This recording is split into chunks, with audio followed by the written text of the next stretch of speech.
अस्सलाम वालेकुम dear aspirants. Today I am here with another important topic और जो कि आजकल कंटेम्प्रेरी भी समझा जा रहा है पाकिस्तान अफेयर्स के हवाले से, that is civil military relationship in Pakistan. हमें पता है कि आजकल जो सिविल मिलिट्री रिलेशन है वो बहुत ही क्योटिक चल रहे हैं मुल्क में, तो इस हवाले से इस टॉपिक पर सवाल आ सकते हैं क्योंकि हमें पता है कि कॉम्पिटिटिव एग्जाम्स में मोस्टली वही क्वेश्चन आते हैं जो करंट सिचुएशंस मुल्क में या इंटरनेशनली चल रही होती है, उन्हीं पे सवाल आते हैं। So let's discuss the civil military relationship, their basics, their foundation और अब करंट सिचुएशन क्या है। हमें पता है कि मुल्क में जो है पार्लियामेंटेरियन डेमोक्रेसी है। पार्लियामेंटेरियन डेमोक्रेसी का मतलब क्या होता है? पार्लियामेंटेरियन डेमोक्रेसी का मतलब ये होता है कि जो पार्लियामेंट्स के मेंबर हैं, पार्लियामेंटेरियंस हैं, उनका रूल ज़्यादा होगा और जो मिलिट्री होगी वो एक कन्फाइंड एरिया में रहते हुए अपने काम करेगी, यानी कि डिफेंस के काम उसके हवाले होते हैं। और इसके अलावा जितनी भी मुल्क की डेमोक्रेटिक पॉलिसीज़ होती हैं और इसके अलावा जो डोमेस्टिक और इंटरनल एक्सटर्नल पॉलिसीज़ होती हैं वो सब सिविलियन लीडरशिप बनाती है। बट यहाँ पे थियोरेटिकली तो 1973 का कॉन्स्टिट्यूशन तो पार्लियामेंटेरियन है, लेकिन जो प्रैक्टिकल सिचुएशन है ये यहाँ पे डिफरेंट है। ऐसा नहीं है कि यहाँ पे सिविलियन रूल है। हमें पता है कि बिहाइंड द क्लोज डोर्स क्या मीटिंग्स होती हैं और क्या मिलिट्री का रोल है हमारी पॉलिटिक्स में। इसके अलावा हमें पता है कि पाकिस्तान क्योंकि एक सिक्योरिटी स्टेट है, इसकी वजह से भी मिलिट्री की से यहाँ पर ज़्यादा है इंस्टेड ऑफ पॉलिटिशियंस। उसके अलावा वेल ऑर्गेनाइज्ड आर्मी, ये भी हमें पता है कि जो पाकिस्तान की और आर्मी है वो वेल ऑर्गेनाइज्ड है इन कंपैरिजन टू पॉलिटिक्स। जो पॉलिटिक्स का इंस्टीट्यूशन है पाकिस्तान में वो बहुत वीक है। इसकी डिफरेंट रीजंस हैं क्योंकि यहाँ पे फ्यूडल लॉर्ड्स की इनलाइटेंड इलेक्टोरेट नहीं है। फ्यूडल लॉर्ड्स आते हैं इसी बेसिस पे कि लोग जो हैं अपने जो ज़ात का यहाँ पे मसला है कि अपने ज़ात वाले लोगों को पॉलिटिक्स में आगे करते हैं, उनको वोट देते हैं और ये नहीं देखते कि वो कॉम्पिटेंट है वो बंदा कि नहीं मुल्क को चलाने के हवाले से।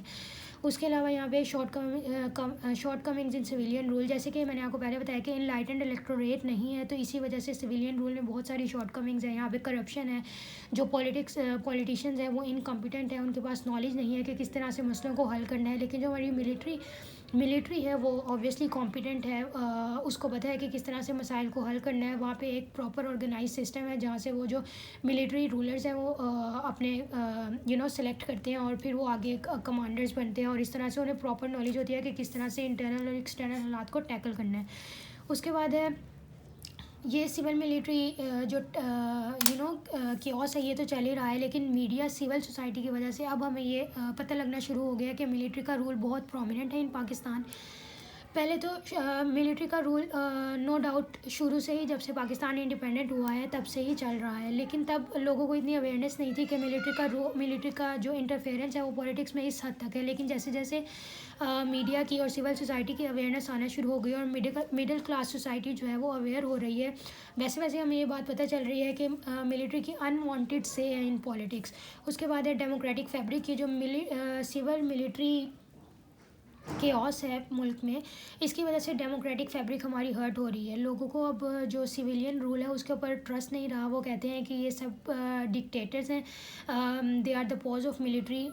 ये मिलिट्री के जो कमांडर्स हैं, कमांडर इन चीफ होते हैं हमारे, उनके डिक्टेशंस पर चल रहे हैं हमारे सिविलियन रूलर्स भी, लेकिन इसी वजह से जो हमारी डेमोक्रेटिक फैब्रिक है वो हर्ट होती है। ठीक है, अब हम देखते हैं कि democracy as being a democratic country, democracy हमसे क्या डिमांड करती है। वो करती है कि बैलेंस रिलेशन होना चाहिए मिलिट्री और सिविलियन रूलर्स के दरमियान, कि सिविलियन जो लीडरशिप है वो अपने काम सर अंजाम दे और जो मिलिट्री लीडरशिप है वो अपने काम सर अंजाम दे। सिविलियंस देखे अपने डोमेस्टिक और एक्सटर्नल अफेयर्स को और मिलिट्री देखे अपने डिफेंस रिलेशंस को और इसके अलावा मुल्क की सिक्योरिटी को, एक्सटर्नल इंटरनल थ्रेट्स को। उसके अलावा impression in their specific capacities, अपनी कैपेसिटीज़ के अंदर रहते हुए ऑपरेशन सर अंजाम दे। जैसे कि मिलिट्री की कोई से नहीं होनी चाहिए पॉलिटिक्स में, लेकिन हमें पता है कि है। तो फ्रेगमेंटेशन वेलकमिंग, ये मिलिट्री की अनवांटेड से की वजह से जो मुल्क की जो मुल्क की सोसाइटी है वो उसमें फ्रेगमेंटेशन हो रही है। ठीक है, उसकी वजह से नॉन स्टेट फ्रेगमेंटेशन की वजह से जो लेक्यूना बन रहा है उसके अंदर नॉन स्टेट एक्टर्स उसको फिल कर रहे हैं, जिसकी वजह से टेररिज्म और डिफरेंट इंसर्जेंसीज हो रही हैं। एथनिक नेशनलिज्म बढ़ रहा है और जो पाकिस्तानी नेशनलिज्म है वो सबवर्ट होता जा रहा है। अब देखते हैं कि पाकिस्तान मिलिट्री का क्या सिनेरियो है। Pakistan military strong institution after independence. हमें पता है कि जैसे ही पाकिस्तान ने इंडिपेंडेंस हासिल की तो पाकिस्तान के जो लोग थे वो कुछ ज़्यादा लिटरेट नहीं थे, उनकी कुछ ज़्यादा डेवलपमेंट नहीं हुई थी। पर जो हम लोग सिक्योरिटी स्टेट बनकर लोग दुनिया के सामने है, हमारे पास इंडिया एज ए राइवल था।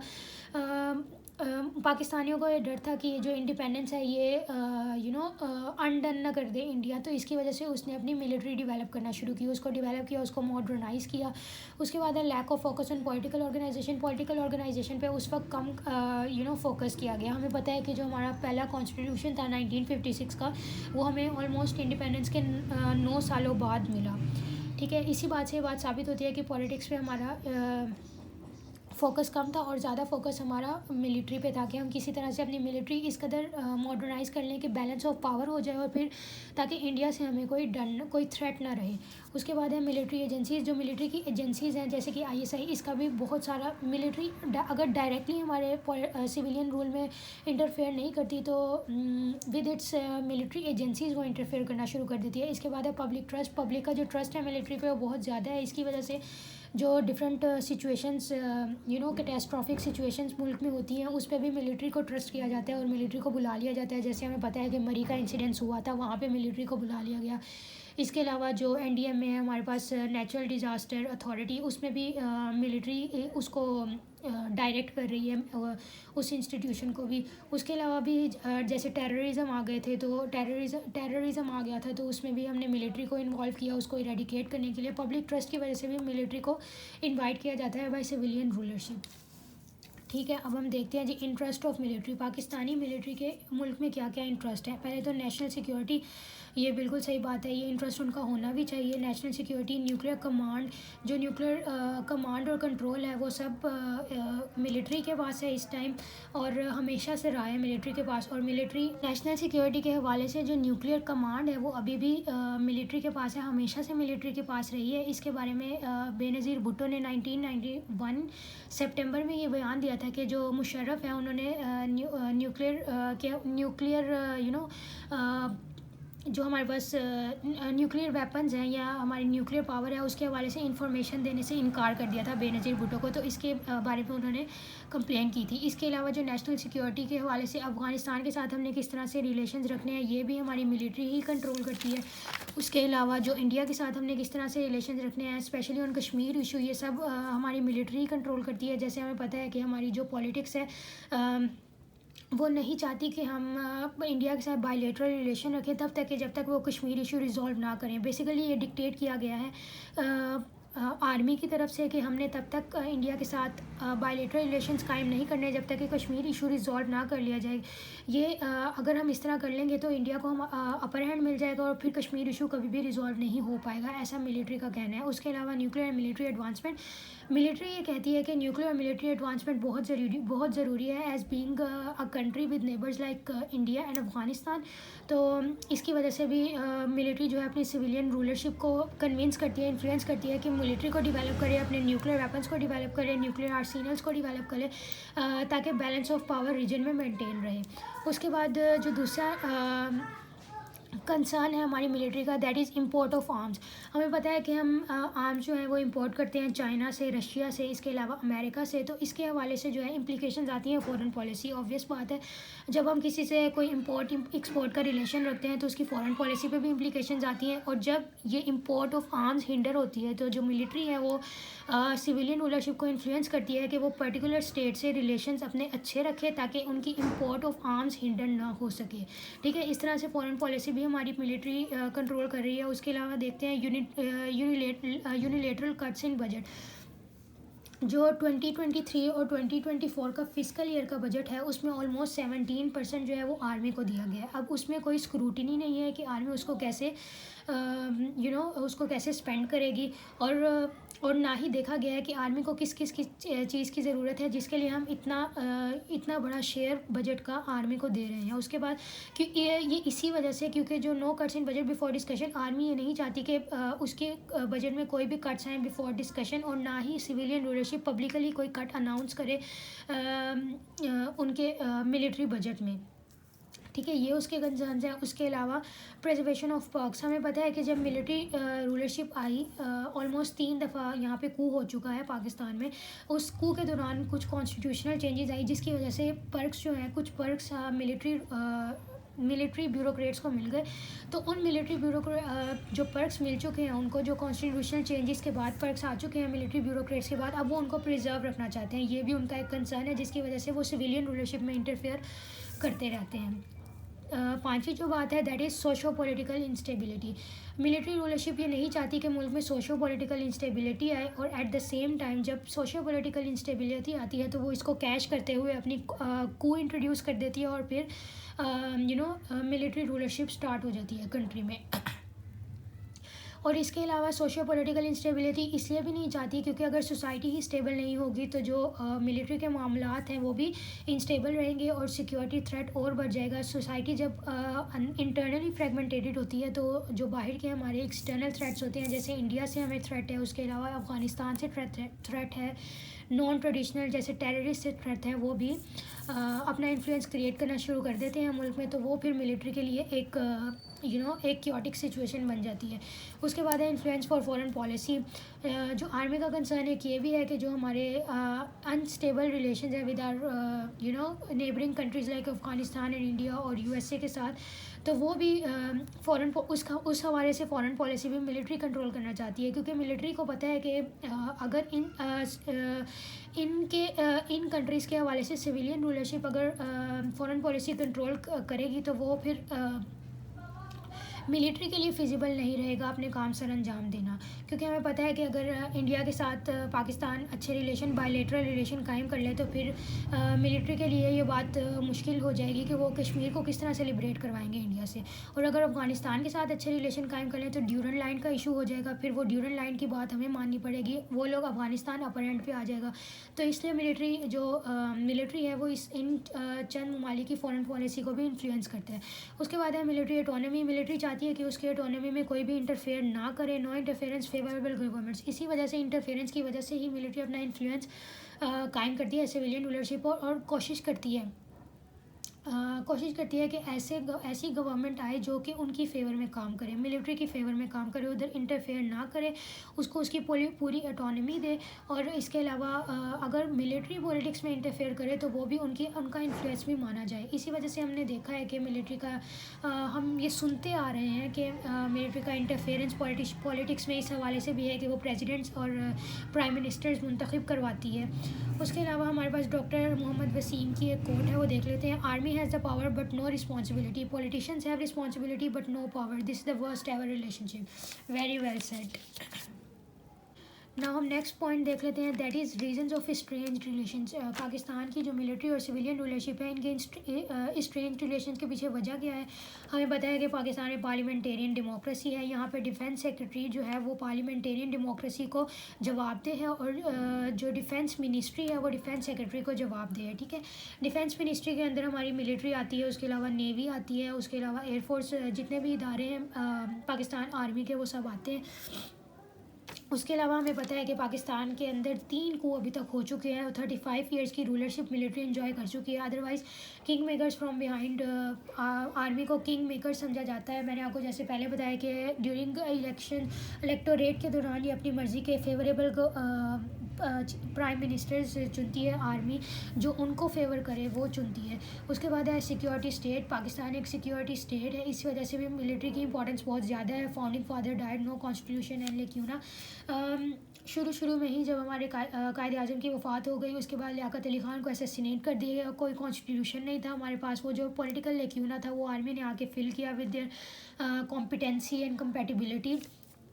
उसके बाद एंटी सवेत एरा फिर शुरू हो गया, जिसमें जनरल ज़ियाउल हक ने लीडरशिप का रोल प्ले किया, लीडर का रोल प्ले किया। यूएस जो था वो बहुत ही कंफर्टेबल था विद जनरल ज़ियाउल हक, क्योंकि ऑब्वियसली यूएस के वेस्टेड इंटरेस्ट से हमारे साथ उस टाइम लाई कर रहे थे यूएस के वेस्टेड इंटरेस्ट, तो बहुत ही कंफर्टेबल था कि जनरल ज़ियाउल हक मिलिट्री रूलरशिप में रहे और जो यूएस था वो जनरल ज़ियाउल हक को इसलिए भी मिलिट्री रूलरशिप में चाहता था क्योंकि जनरल ज़ियाउल हक वाज वन मैन आर्मी। उनको अगर और अगर किसी कोई पॉलिटिशियन कोई सिविलियन रूलर होता है तो उसके लिए यूएस को बहुत से लोगों से डेमोक्रेटिक रिलेशन बनाने पड़ते, फिर वो अपनी बात मनवाता। लेकिन जनरल ज़िया क्योंकि मिलिट्री रूलरशिप में थे तो उस एक बंदे से मिलना पड़ता था यूएस के इनवॉइस को, और उनकी बात जो भी बात उनकी होती थी वो कन्वे हो जाती थी।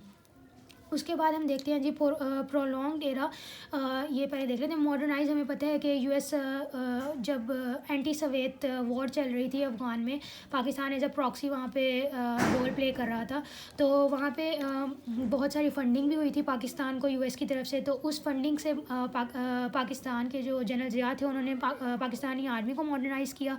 उसके बाद क्योंकि prolonged era 35 years almost half of independence का टाइम है, 75 ईयर्स हमारी इंडिपेंडेंस को हो गए हैं, और 35 ईयर्स का जो रूलरशिप है वो मिलिट्री ने एंजॉय की है। तो मिलिट्री अपने आप को पाकिस्तान का गार्डियन समझती है, और सिविलियन रूलरशिप भी ये समझती है कि हमें कुछ जगहों पर डायरेक्टिव्स जो हैं वो मिलिट्री से लेने चाहिए। इसकी वजह से भी मिलिट्री को अपर हैंड है इन पाकिस्तानी डेमोक्रेटिक रूलरशिप। उसके बाद हम देखते हैं जो सबसे पहला पॉइंट है reason of strange relation, that is lack of leadership.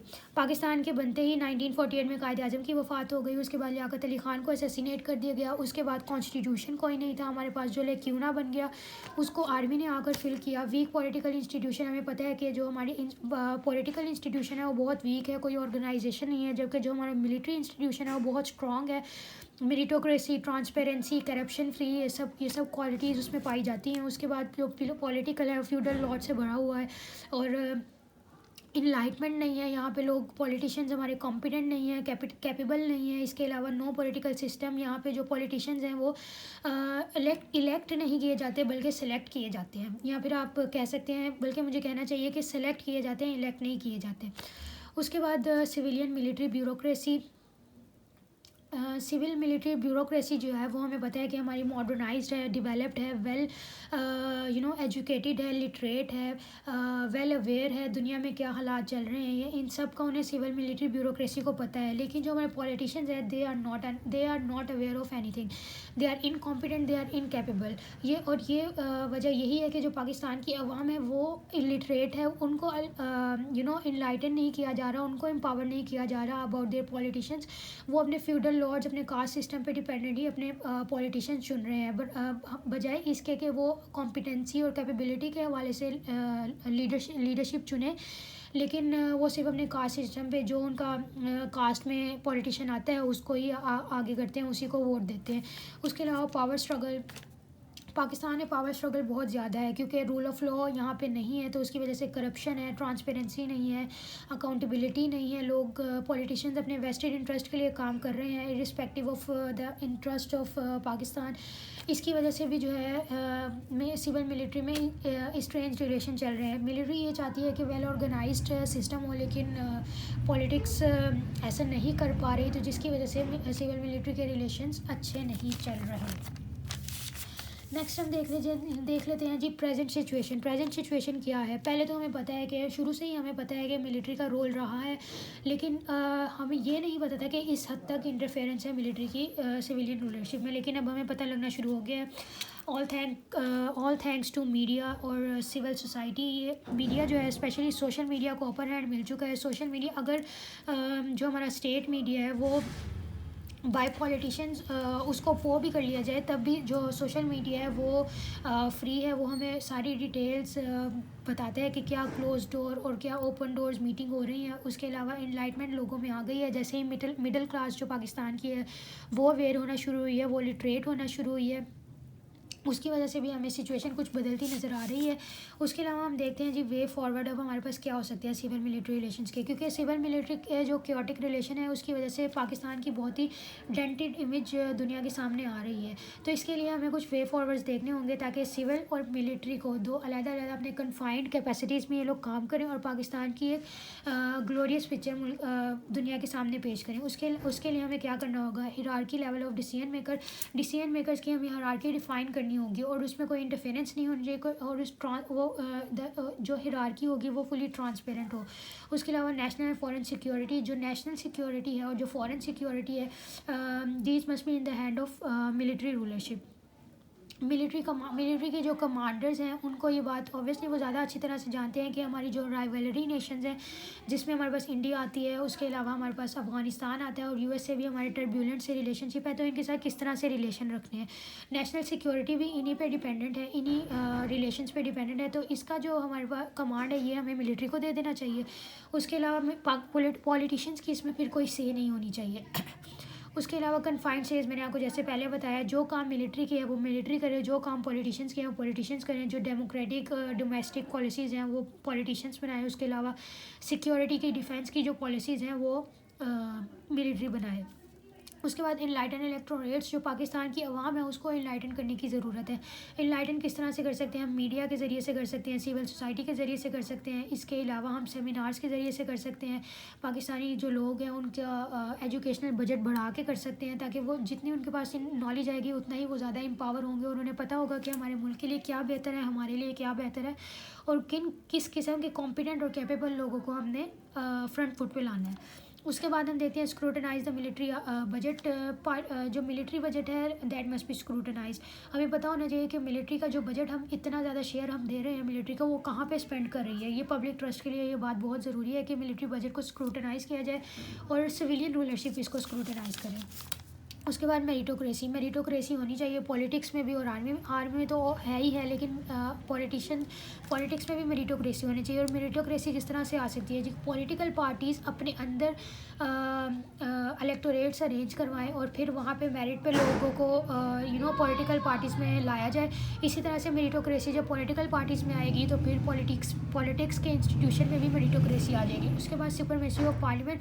हमारा कॉन्स्टिट्यूशन हमें कहते हैं कि there must be a parliamentarian democracy in Pakistan. तो पार्लियामेंट की सुपरमेसी होनी चाहिए, कंसल्टेशन पे बेस्ड फैसले होने चाहिए, ना ही तो civilian rulership one man army बनेगी और ना ही military rulership one man army बनेगी। जो कि हमें हमारा कॉन्स्टिट्यूशन कहते हैं हमें उसी पे बेस्ड फैसले करने होंगे, कंसल्टेशन होगी और फिर उसी के बाद फैसले होंगे। उसके बाद है स्ट्रॉन्ग पार्टीज़ को हमें अपना स्ट्रॉन्ग करना चाहिए। पार्टीज़ किस तरह से स्ट्रॉन्ग हो सकती हैं? जैसे मैंने आपको पहले बताया, इलेक्टोरेट इंट्रोड्यूस करवा के पार्टीज़ में इलेक्टोरेट हो और इलेक्शंस किए जाएं और फिर मेरिट पे बेस्ड जो ज़्यादा कॉम्पिटेंट लोग हों उनको ज़्यादा आगे रखा जाए। सीनियरिटी पे बेस्ड सीनियरिटी भी एक क्राइटेरिया हो सकता है, लेकिन सब चीज़ें सीनियरिटी पे बेस नहीं होनी चाहिए। कुछ सीनियर लोग भी ऐसे कॉम्पिटेंट नहीं होते कि जितने जूनियर्स हो जाते हैं, तो कॉम्पिटेंसी और कैपेबिलिटी और लीडरशिप पे बेस्ड पार्टीज़ होनी चाहिए। ठीक है, so people that's it from the topic of civil military relationship in Pakistan. Hopefully this will add value to your knowledge. अगर आपको लगे कि मुझे किसी और टॉपिक, पाकिस्तान अफेयर्स के किसी और टॉपिक पे वीडियो बनानी चाहिए, please let me know in the comment section below. जज़ाकुमुल्लाहु खैर फ़ी अमानिल्लाहि। अस्सलामु अलैकुम।